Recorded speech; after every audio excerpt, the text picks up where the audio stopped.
नमस्कार दोस्तों।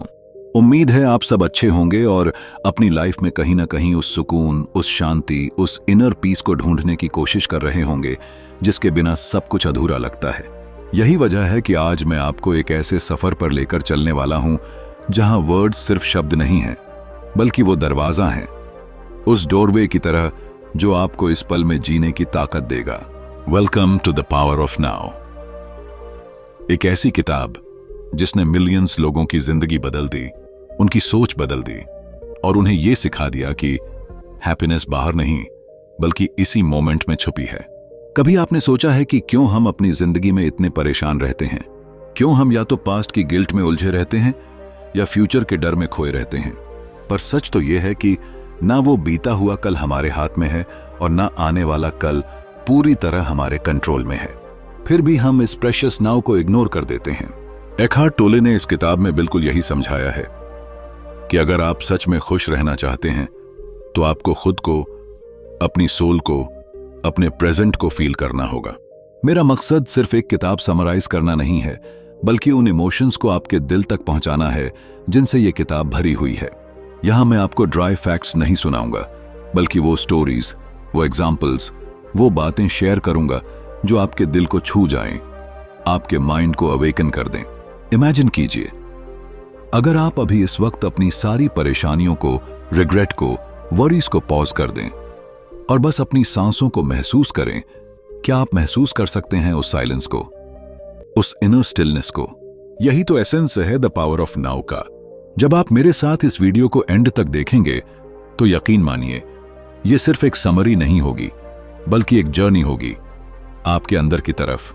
एखार्ट टोले कहते हैं कि हम सबके अंदर एक ऑब्जर्वर छुपा है जो बिना जज किए बस देखता है, महसूस करता है, और वही ऑब्जर्वर हमें उस डिवाइन कॉन्शियसनेस से कनेक्ट करता है जिससे हम सब जुड़े हुए हैं। आप सोचिए, जब आपका माइंड बार बार पुरानी बातें याद दिलाता है तब आप कैसा फील करते हैं? या जब आप फ्यूचर की चिंता में स्लीपलेस नाइट्स बिताते हैं तब आपको कैसा लगता है? शायद आप भी चाहते हैं कि कोई ऐसा रास्ता मिले जिससे आप इन वरीज से बाहर निकल सकें, और वही रास्ता है नाउ में जीना। मैं चाहता हूं कि आप सिर्फ सुने नहीं, बल्कि हर वर्ड को, हर सेंटेंस को अपनी सोल में उतारें। इस वीडियो को पॉज कीजिए, रिवाइंड कीजिए, दोबारा सुनिए, लेकिन खुद को भूलिए मत, because you are not your mind. आप वो नहीं हैं जो आपका दिमाग आपको बार बार बताता है। आप वो हैं जो उस दिमाग को सुन रहा है, वही प्रेजेंस, वही नाउ। तो चलिए, हाथ में कोई डिस्ट्रैक्शन मत रखिए, मोबाइल नोटिफिकेशंस को म्यूट कर दीजिए और कुछ देर के लिए इस दुनिया से डिस्कनेक्ट होकर खुद को फील करिए। मैं आपको यकीन दिलाता हूं कि यह वीडियो आपके दिल में कोई ना कोई स्पार्क जरूर छोड़ जाएगा, कोई ऐसा सवाल, कोई ऐसा थॉट जो आपको अंदर से शेक कर देगा। चलिए शुरू करते हैं। चैप्टर 1, आप अपने मन नहीं हैं। मानव मन कितना शक्तिशाली है यह तो हम सब जानते हैं, पर क्या कभी आपने महसूस किया है कि वही मन कब आपका सबसे बड़ा दुश्मन बन जाता है? यही बात समझने की शुरुआत होती है जब हम अपनी डे टू डे लाइफ में थोड़ा ठहर कर खुद को ऑब्जर्व करना सीखते हैं। एखार्ट टोले कहते हैं कि हम में से ज्यादातर लोग अपने माइंड की गुलामी में जी रहे हैं। हम सोचते रहते हैं बिना रुके, बिना सांस लिए, जैसे कोई पुराना ब्रोकन रिकॉर्ड रिपीट हो रहा हो। कई बार हम सोचते हैं कि अगर हम कंटिन्यूअसली सोचते रहेंगे तो हर प्रॉब्लम का सॉल्यूशन निकाल लेंगे, पर असल में वही अनएंडिंग थॉट्स हमें दुखी कर देते हैं। कोई पुरानी याद बार बार सिरहाने बैठ जाती है, कोई फ्यूचर का डर हमें चैन से सोने नहीं देता, और यही माइंड का ट्रैप है। लोग अपने माइंड से इतनी गहराई से जुड़ जाते हैं कि उन्हें लगता है वही उनकी आइडेंटिटी है, पर सच ये है कि माइंड सिर्फ एक टूल है और हम उससे कहीं ज्यादा हैं। एक बच्चा देखो, वो खेलते खेलते पूरी तरह प्रेजेंट होता है। उसे पास्ट की परवाह नहीं, फ्यूचर की चिंता नहीं। वो अपनी हंसी में, मिट्टी में खेलते हाथों में, हर चीज में पूरी तरह प्रेजेंट होता है। लेकिन जैसे जैसे हम बड़े होते हैं हम ये नेचुरल एबिलिटी खो देते हैं। हमारा मन हमें पकड़ लेता है। पुराने गम, अधूरी ख्वाहिशें, गिल्ट, रिग्रेट्स, माइंड इन्हें रिपीट करता रहता है और हम उस आवाज को खुद समझ बैठते हैं। एखार्ट टोले कहते हैं कि यही मोमेंट हमारी आजादी का रास्ता है, जब हम ऑब्जर्व करना सीखते हैं कि माइंड क्या कर रहा है। जैसे ट्रेन की पटरी पर खड़े होकर आने जाने वाली ट्रेनों को देखना, माइंड के थॉट्स भी वैसे ही आते जाते हैं, पर फर्क इतना है कि हमें उन थॉट्स की ट्रेन में चढ़ना नहीं है, बस देखना है न्यूट्रल होकर। इस अवेयरनेस से ही पहली स्पिरिचुअल अवेकनिंग होती है। एक कहानी याद आती है। एक आदमी नदी किनारे बैठा था। उसके मन में हर पल कोई ना कोई डर, चिंता, गिल्ट घूमते रहते थे। एक दिन वो पानी को बहते देखता रहा। उसने देखा कि पानी बह रहा है, कोई रुकावट नहीं, और अचानक उसे एहसास हुआ कि उसके थॉट्स भी ऐसे ही बह सकते हैं अगर वो उन्हें होल्ड करना छोड़ दे। उसी पल उसे पहला टेस्ट मिला इनर पीस का। हम सबको इसी पीस की तलाश है, पर हम उलझ जाते हैं माइंड के मेज में। ये चैप्टर बार बार याद दिलाता है, you are not your mind. आप उससे कहीं विशाल हैं, एक साइलेंट विटनेस जो सब देख सकता है, अपने थॉट्स को, अपनी फीलिंग्स को, और उनमें खोए बिना हर मोमेंट को पूरी तरह जी सकता है। जब माइंड को हम ऑब्जर्व करते हैं तो उसमें धीरे धीरे गैप्स आने लगते हैं, थॉटलेस गैप्स, और वहीं से शुरू होता है नाव का जादू। वही गैप आपकी जिंदगी बदल सकता है।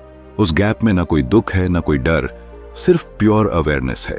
तो अगली बार जब माइंड का कोई पुराना घाव फिर से सिर उठाए, कोई पुरानी बात चुभने लगे, एक पल ठहर कर खुद से कहो, मैं अपने मन से बड़ा हूं।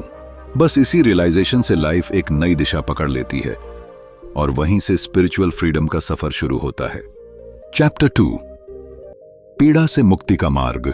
कभी कभी हमारी जिंदगी में ऐसा लगता है जैसे दुख और तकलीफ ने हमें चारों तरफ से घेर रखा है। बचपन की कोई चोट, किसी अपने का साथ छूट जाना, रिश्तों में दरार, या फिर मन के अंदर पलती अनगिनत चिंताएं, ये सब मिलकर हमारे भीतर एक ऐसा दर्द पैदा कर देते हैं जो हमें चैन से जीने ही नहीं देता। एखार्ट टोले हमें इस दर्द से मुक्ति का एक सरल लेकिन गहरा रास्ता दिखाते हैं। नाउ यानी यही वर्तमान क्षण। कहते हैं हर इंसान के अंदर दो तरह का दर्द होता है। एक होता है शारीरिक दर्द जो शरीर को होता है, और दूसरा होता है इमोशनल पेन बॉडी जो मन और आत्मा पर छाया रहता है। जब कोई दुखद अनुभव बार बार याद किया जाता है तो वो बीता हुआ दर्द धीरे धीरे हमारी पहचान बन जाता है। जैसे किसी ने अपमान किया, किसी ने छोड़ दिया, वो लम्हा बीत गया, पर हमारा मन उसे पकड़ कर बैठा है। यही पकड़ हमें हर रोज थोड़ा थोड़ा अंदर से तोड़ती रहती है। इमेजिन कीजिए, एक बच्चा खेलते खेलते गिर जाता है, चोट लगती है, खून निकलता है। अगर हम तुरंत घाव को साफ करके मरहम लगा दें तो कुछ ही दिनों में वो भर जाता है, पर सोचिए अगर वो घाव खुला ही छोड़ दें, बार बार उसे छेड़ते रहें, तो क्या होगा? वो सड़ने लगेगा। ठीक यही हाल हमारा मन करता है। बीते दुख को बार बार कुरेदता है, उसे अपना हिस्सा बना लेता है, और फिर हर वक्त उस दर्द से जुड़ी नई नई कहानियां गढ़ता रहता है। एखार्ट टोले बताते हैं कि हमारी पीड़ा की जड़ यही है। हम बीते हुए कल और आने वाले कल में उलझे रहते हैं, पास्ट में अफसोस और फ्यूचर में डर। यही दोनों मिलकर हमें इस पल को जीने से रोक देते हैं। लेकिन सच ये है कि हर दुख तभी ताकतवर होता है जब हम उसे अपने माइंड से फ्यूल देते रहते हैं। अब सवाल उठता है, इससे बाहर कैसे निकला जाए? इसके लिए बस एक चीज चाहिए, अवेयरनेस। जब भी मन पुरानी यादों या चिंता की तरफ भागे, तब बस एक पॉज लीजिए, अपनी सांसों पर ध्यान दीजिए। यह महसूस कीजिए कि आप इस वक्त इस जगह पर हैं, पूरी तरह सेफ हैं। आप अपने माइंड नहीं हैं, माइंड बस एक टूल है, उसे मास्टर मत बनने दीजिए। जैसे जैसे आप अपनी कॉन्शियसनेस को बढ़ाते हैं, दर्द अपनी पकड़ खोने लगता है। मान लीजिए कोई आदमी हमेशा अपने साथ हुए अन्याय के बारे में सोचता रहता है, मेरे साथ ही ऐसा क्यों हुआ, लोग इतने खराब क्यों होते हैं। ऐसे सवाल उसे अंदर ही अंदर जलाते रहते हैं। लेकिन जिस दिन वो समझ जाता है कि वो खुद अपने माइंड का शिकार है, उसी दिन बदलाव शुरू होता है। धीरे धीरे वो देख पाता है कि दुख का एक बड़ा हिस्सा उसकी खुद की सोच से पैदा हो रहा है। द पावर ऑफ नाउ हमें यही सिखाता है कि हमें अपने दर्द से लड़ना नहीं है, उसे ऑब्जर्व करना है, जैसे कोई विटनेस, बिना जज किए। तब वो पेन बॉडी अपनी ताकत खोने लगता है। ये कोई ओवरनाइट मिरेकल नहीं है, लेकिन ये प्रैक्टिस आपको हर रोज थोड़ा और हल्का बनाती है। और यहीं से शुरू होता है रियल फ्रीडम का सफर, जहां पास्ट की जंजीरें टूटती हैं और माइंड का शोर धीरे धीरे शांत होने लगता है। जिस दिन आप ये समझ जाते हैं कि ट्रू सेल्फ कोई भी दुख नहीं है, उस दिन से आपको दर्द परेशान नहीं करता। वो बस आता है और चला जाता है, जैसे बादल आते हैं, बरसते हैं और फिर साफ आसमान छोड़ जाते हैं। आपके अंदर का स्काई हमेशा साफ, शांत और इन्फिनिट रहता है। बस ये याद रखना है, now is all you have. यही पल आपकी आजादी की कुंजी है। चैप्टर 3, इस पल में गहराई से प्रवेश करना। कभी कभी हम सबके साथ ऐसा होता है कि हम अपने ही बीते कल के पन्नों में उलझे रहते हैं या फिर आने वाले कल की चिंताओं में खोए रहते हैं। हम शरीर से तो अभी इसी क्षण में होते हैं, लेकिन मन किसी और ही दुनिया में भटक रहा होता है। एखार्ट टोले ने अपने शब्दों से इसी जाल को तोड़ने की कोशिश की है और एक अनोखा रास्ता दिखाया है जिसमें हमें अब के पल की गहराई को महसूस करना सिखाया गया है। जब कोई इंसान किसी शांत झील के किनारे बैठा हो, सब कुछ ठहरा हुआ, सिर्फ पानी की हल्की सी लहर और दूर से आती ठंडी हवा की सरसराहट। ऐसे में अगर उसका मन शांत ना हो तो वो उस खूबसूरती को देखकर भी कुछ नहीं देख पाएगा। लेकिन अगर वही इंसान अपने अंदर की आवाजों को थोड़ा सा चुप कर दे तो उसी झील का पानी उसे अपनी आत्मा का दर्पण लगेगा। यही फर्क है पास्ट और नाउ को जीने में। बीते हुए कल की यादें या आने वाले कल की फिक्र इंसान को अंदर से खोखला बना देती है, पर जब वो अपनी हर सांस को महसूस करता है, अपने आसपास की ध्वनियों, खुशबुओं और रंगों को बिना किसी दिमागी शोर के देखता है, तभी वो असली जिंदगी को छू पाता है। कई लोग सोचते हैं कि माइंड को कंट्रोल करना मुश्किल है, लेकिन माइंड को कंट्रोल करने की जरूरत ही नहीं, बस उसे ऑब्जर्व करना है। जैसे एक बच्चा आसमान में उड़ते बादलों को देखता है, वो उन्हें रोकता नहीं, बस देखता है। वैसे ही अपने विचारों को देखो, वो आएंगे जाएंगे, तुम बस अपनी चेतना को उनके पार ले जाओ। बहुत से लोगों के लिए यह आसान नहीं होता, क्योंकि ईगो बीच में आ खड़ा होता है। ईगो हमेशा या तो अतीत के गौरव में या भविष्य की उम्मीदों में जीता है। ईगो को वर्तमान में कोई दिलचस्पी नहीं, क्योंकि अब के पल में उसे अपनी जगह नहीं मिलती। लेकिन जैसे ही इंसान नाउ की प्रैक्टिस शुरू करता है, जैसे ही वो अपनी ब्रेथ को सुनता है, महसूस करता है, ईगो की पकड़ कमजोर होने लगती है। कभी भी ध्यान देना, जब भी तुम पूरी तरह से प्रेजेंट होते हो, तुम हल्के हो जाते हो। कोई भारीपन, दुख, शिकायत या डर उस पल में टिक नहीं पाता। बस यही तो जादू है। हर गहरी सांस, हर देखी गई चीज, हर सुनी गई आवाज तुम्हें उसी सोर्स से जोड़ देती है जहां शांति है। कई लोग मेडिटेशन को बहुत बड़ा काम समझते हैं, लेकिन मेडिटेशन तो तब भी हो सकती है जब तुम भीड़ भाड़ वाली बस में बैठे हो। बस अपनी अवेयरनेस को इस पल में ले आओ। अपने शरीर के वेट को महसूस करो, अपने पैरों को जमीन पर महसूस करो, अपनी आंखों से बाहर की हलचल को देखो, पर बिना किसी लेबल के, बिना कोई जजमेंट के। धीरे धीरे ये छोटी सी अवेयरनेस तुम्हारे अंदर एक साइलेंट स्पेस को जन्म देती है, और उसी स्पेस में तुम्हारी असली पहचान छुपी है। तुम अपने माइंड नहीं हो, तुम अपनी थॉट्स नहीं हो, तुम वो हो जो इन सब को देखता है। जब इंसान को यह एहसास होने लगता है कि पीस कहीं बाहर नहीं, इसी पल में छुपी है, तभी उसका असली अवेकनिंग शुरू होता है। फिर वो छोटी छोटी बातों में भी बड़ी मीनिंग देखने लगता है। बारिश की बूंदें, चिड़ियों की आवाज, सूरज की रोशनी, सब कुछ उसे इनर जॉय से भर देता है।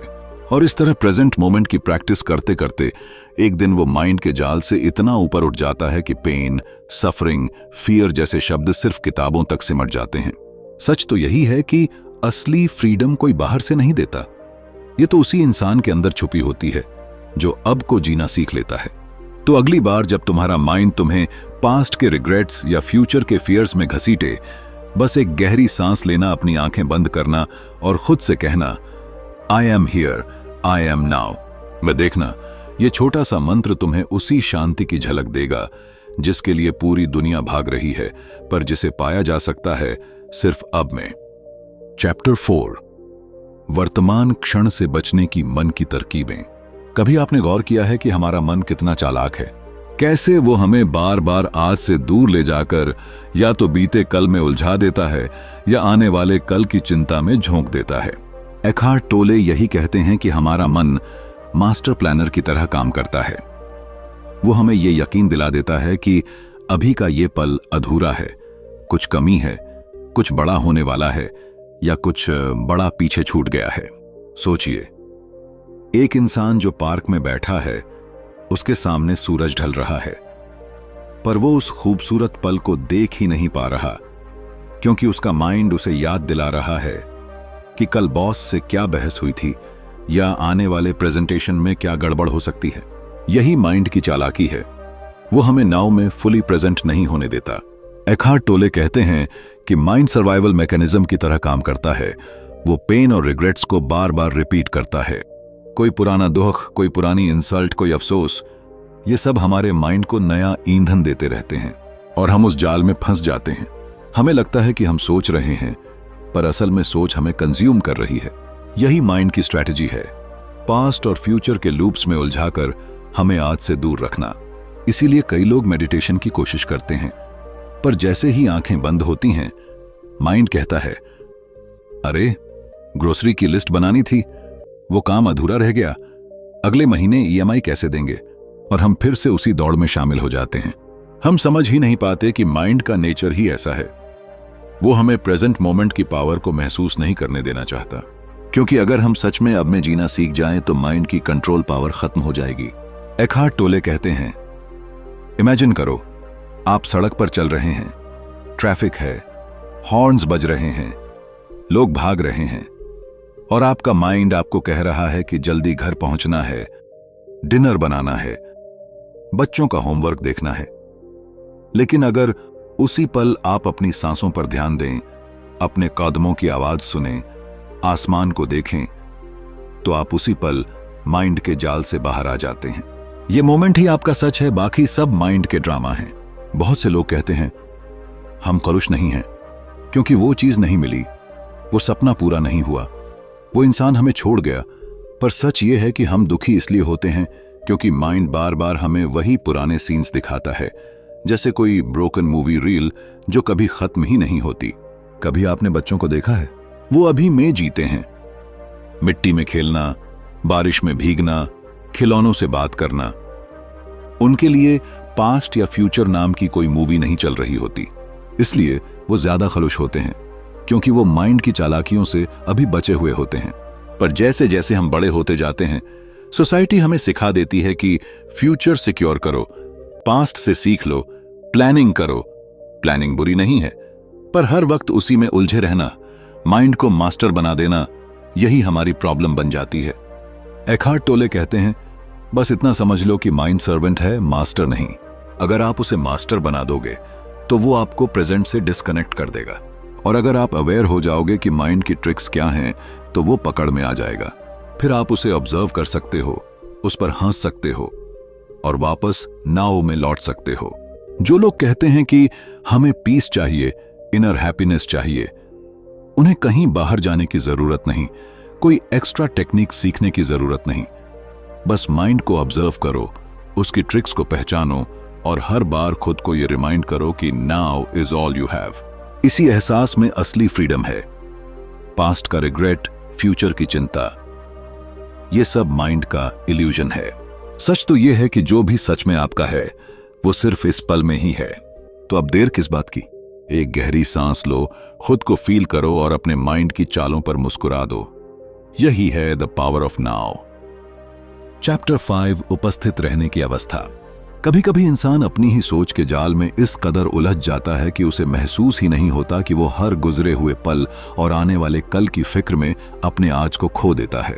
जब मन में शोर होता है तो बाहर की शांति भी कोई मायने नहीं रखती। लेकिन जो इंसान उपस्थित रहने की अवस्था को समझ लेता है, वो हर क्षण को जीने की कला सीख जाता है। एखार्ट टोले ने इसी शक्ति को शब्दों में पिरोकर यह बताया कि प्रेजेंस यानी उपस्थिति क्या होती है और ये हमारी जिंदगी को कैसे बदल सकती है। सोचो, तुम्हारे आसपास सब कुछ वैसा ही है जैसा तुम्हें चाहिए, फिर भी मन बेचैन है क्योंकि वो या तो बीते कल की कहानियों में उलझा है या फिर आने वाले कल की उम्मीदों में डूबा है। ये वही जगह है जहां आदमी खुद को सबसे ज्यादा खो देता है, और इसी को रोकने का एकमात्र तरीका है अभी इसी पल में पूरी तरह उपस्थित होना।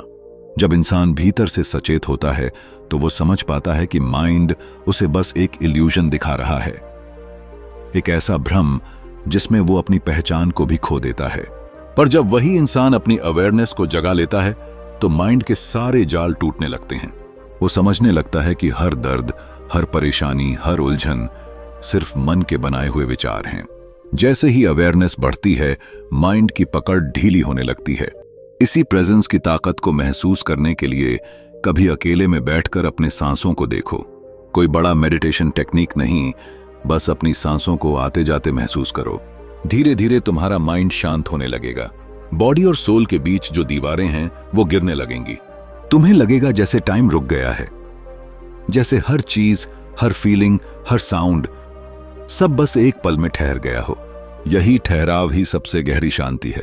कई बार हम दूसरों में, रिश्तों में या सक्सेस में उस प्रेजेंस को ढूंढते हैं, लेकिन सच्चाई यह है कि जिसे तुम ढूंढ रहे हो वो तुम्हारे भीतर ही है।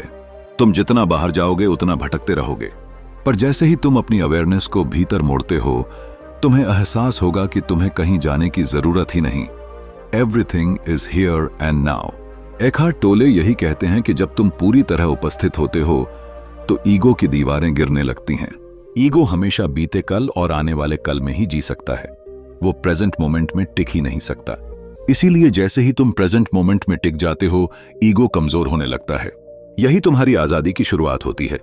कभी देखना, जब तुम नेचर के बीच होते हो, पेड़ों की हरियाली, पंछियों की आवाज, बहता पानी, ये सब तुम्हें अपने आप उस प्रेजेंस में खींच लेते हैं, क्योंकि नेचर खुद में प्योर प्रेजेंस है। वहां कोई कंपैरिजन, कोई जजमेंट, कोई पास्ट या फ्यूचर नहीं, वहां बस अब होता है।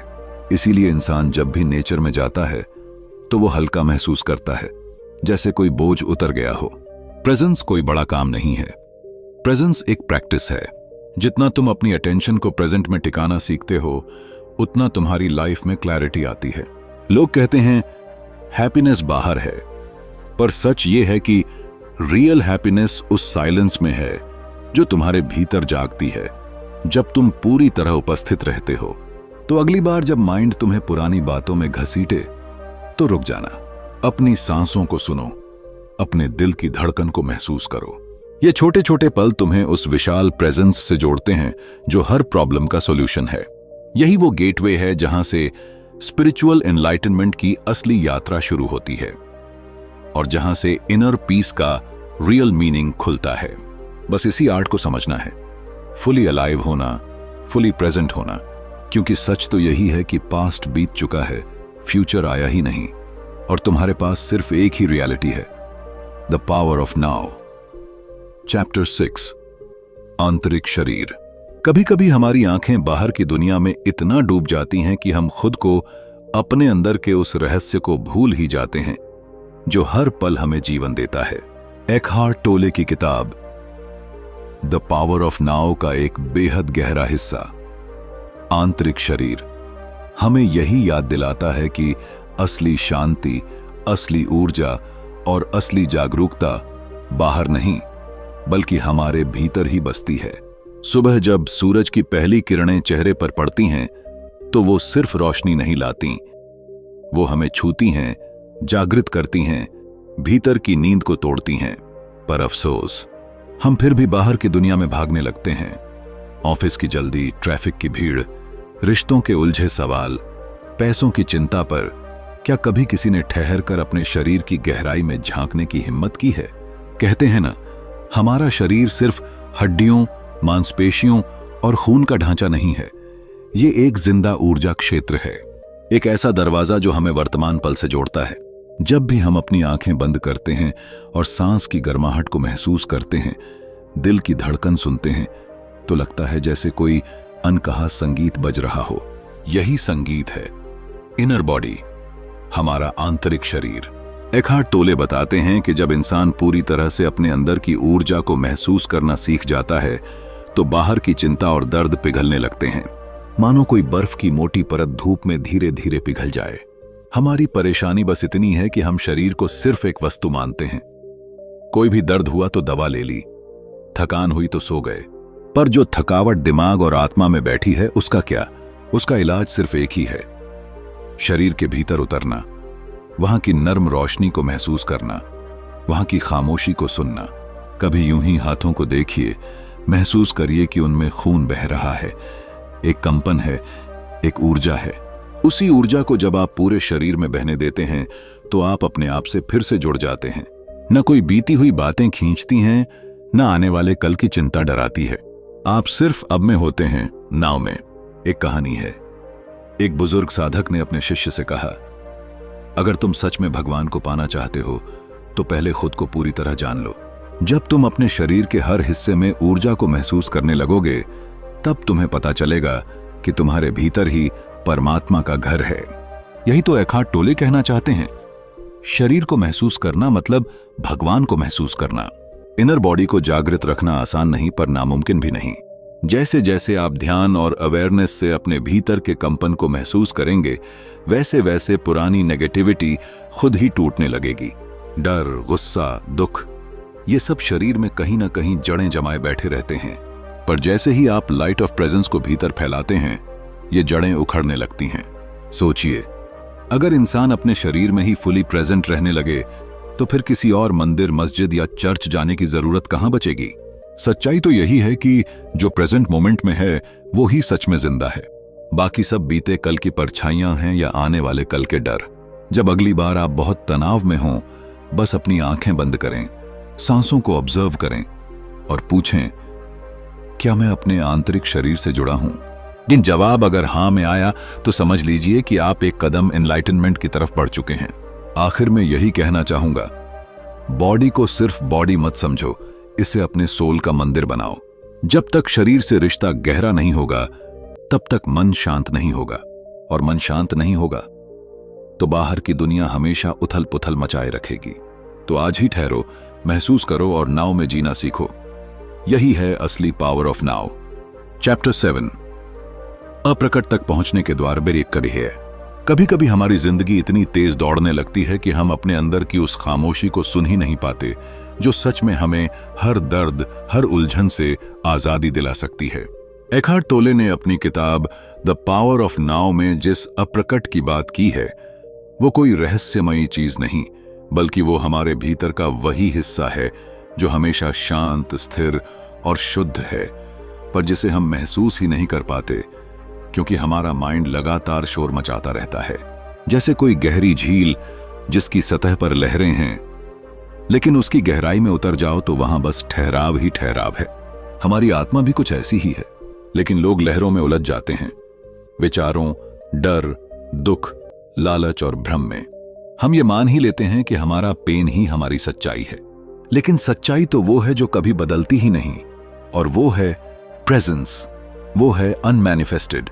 कभी देखा है, जब हम बहुत दुखी होते हैं या परेशान होते हैं तो अचानक किसी नेचुरल मोमेंट में, जैसे सूरज डूबता देखकर, समंदर की लहरें सुनकर या घने जंगल में चलते हुए, माइंड एकदम शांत हो जाता है। वो छोटी सी झलक होती है अनमैनिफेस्टेड की, उस सोर्स की जो सबका मूल है। उस पल में कोई ईगो नहीं, कोई चाहत नहीं, कोई डर नहीं, बस बीइंग ही बीइंग होता है। और एखार्ट टोले कहते हैं कि इसी को हम अपने भीतर भी ढूंढ सकते हैं, बाहर नहीं। लेकिन रास्ता क्या है? रास्ता है पोर्टल्स, मतलब ऐसे दरवाजे जो हमें अब की गहराई में ले जाते हैं, जैसे एक गहरी सांस लेना और पूरे शरीर को महसूस करना, ध्यान से बैठकर बॉडी को भीतर से महसूस करना, हार्ट बीट, सांसों का आना जाना, एनर्जी का बहाव। जब आप ये करते हैं तो माइंड थोड़ी देर के लिए हट जाता है और आप उस शांत अवेयरनेस से जुड़ जाते हैं जो शब्दों के परे है। कई लोग मेडिटेशन को सिर्फ टेक्निक मानते हैं, लेकिन ये तो बस प्रैक्टिस है उस साइलेंस में उतरने की, उस गेटवे से गुजरने की जो हमेशा आपके भीतर खुला है। लेकिन हम देखते ही नहीं, क्योंकि माइंड हमेशा प्रूफ मांगता है, रीजनिंग मांगता है, और साइलेंस रीजनिंग से नहीं आती, ये तो सरेंडर से आती है, अलाउ करने से आती है। इसीलिए कभी कभी जब दर्द बहुत गहरा हो जाता है, जब सारे सॉल्यूशंस फेल हो जाते हैं, तब इंसान उस दरवाजे तक पहुंचता है। कुछ लोग स्पिरिचुअल जर्नी को पेन से शुरू करते हैं, लेकिन जरूरी नहीं कि आप दुखी होकर ही उस गेटवे तक पहुंचो, अवेयरनेस से भी पहुंचा जा सकता है। हर सांस, हर मोमेंट, हर थॉट, सब एक रिमाइंडर हैं कि आप सिर्फ शरीर या मन नहीं हैं, आप वो हैं जो सब देख रहा है, बिना जजमेंट के, बिना कोई कहानी बनाए। इमेजिन करो, अगर हर इंसान ये समझ ले कि उसका सच्चा अस्तित्व वो साइलेंस है, तो दुनिया में कितनी शांति होगी।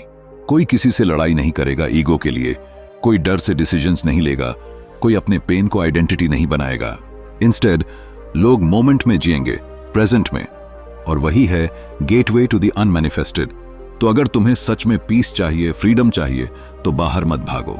अपनी ब्रेथ को महसूस करो, बॉडी को महसूस करो, नेचर में वक्त बिताओ और माइंड को ऑब्जर्वर की तरह देखो।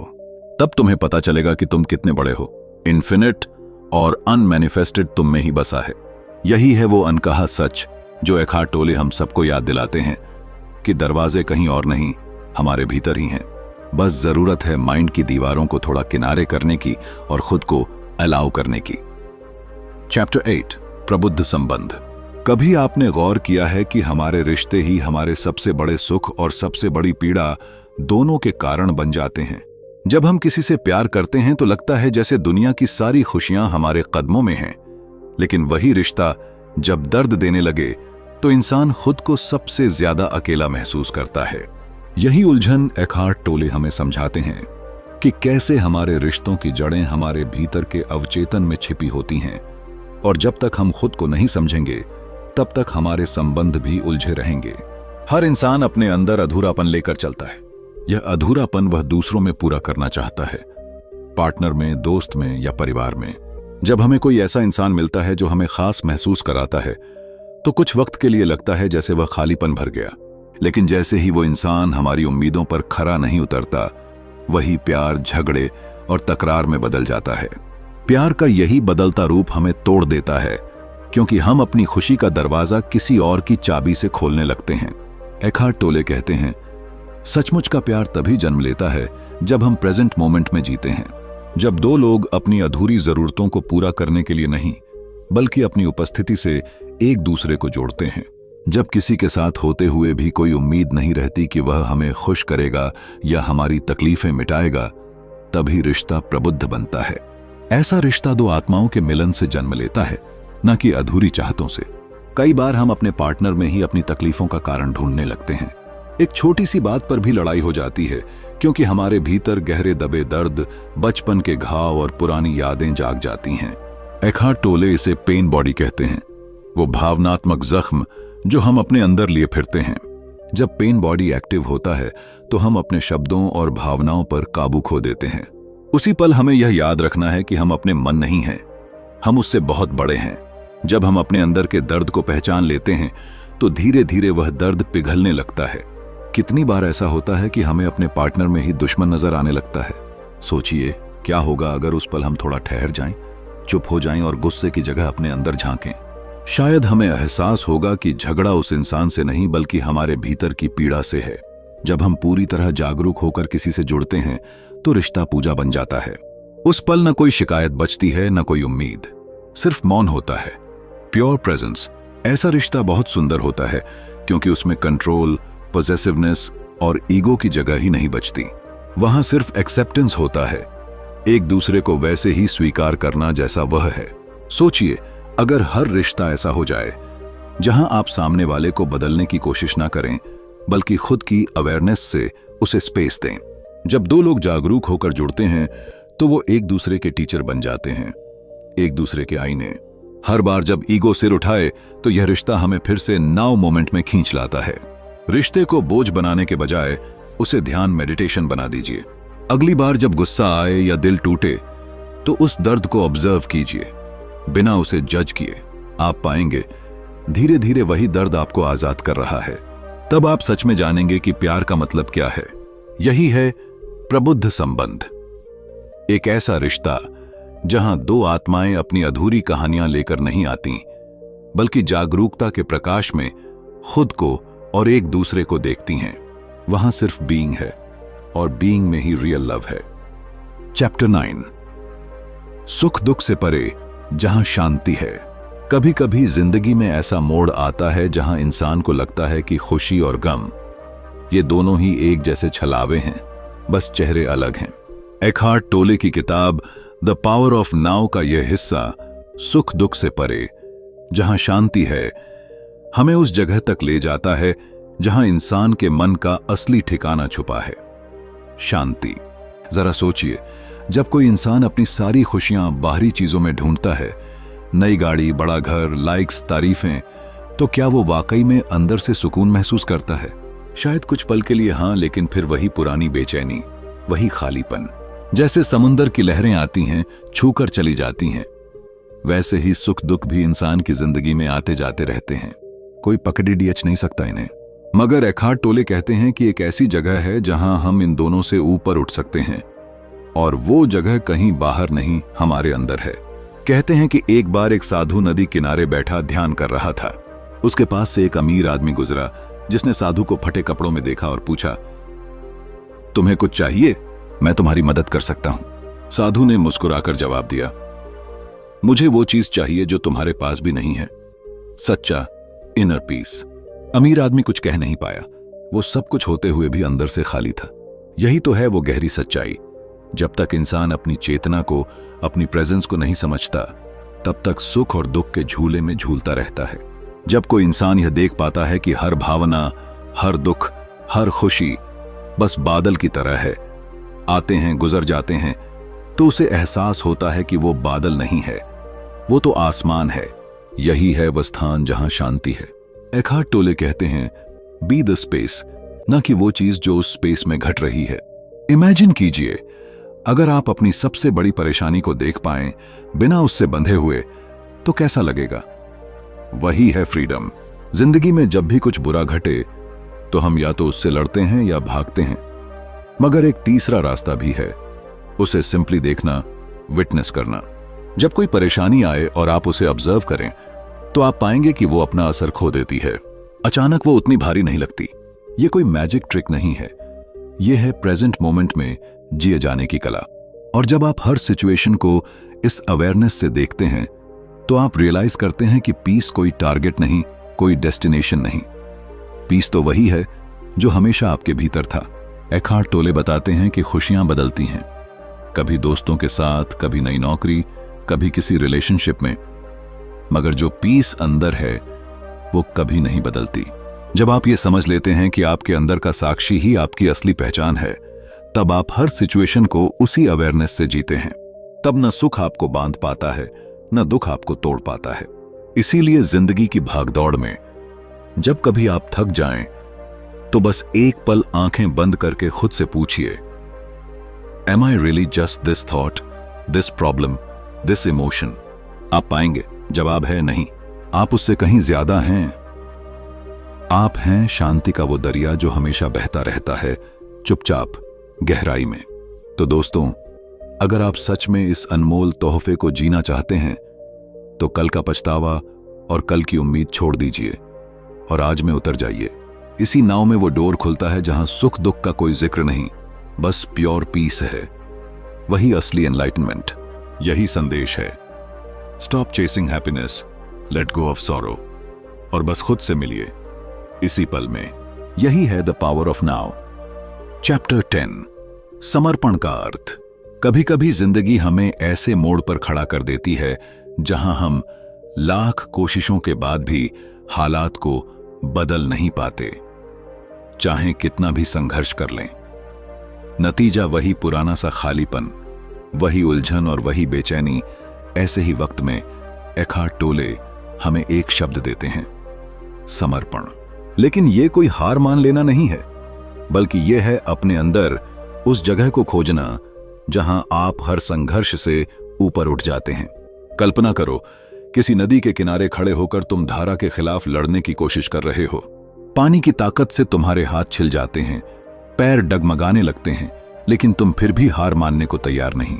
तुम्हारे भीतर एक आवाज कहती है, अगर बहाव को बस थोड़ा सा मान लो, तो नदी तुम्हें उसी मंजिल पर ले जाएगी जहां तुम्हें पहुंचना है। यही है सरेंडर। एखार्ट टोले कहते हैं, सरेंडर का मतलब किसी बाहरी हालात को अप्रूव कर देना नहीं, बल्कि अपने अंदर की रेजिस्टेंस को डिसॉल्व करना है। जब हम किसी सिचुएशन को रेजिस्ट करना छोड़ देते हैं, तब एक गहरा शांत एक्सेप्टेंस पैदा होता है।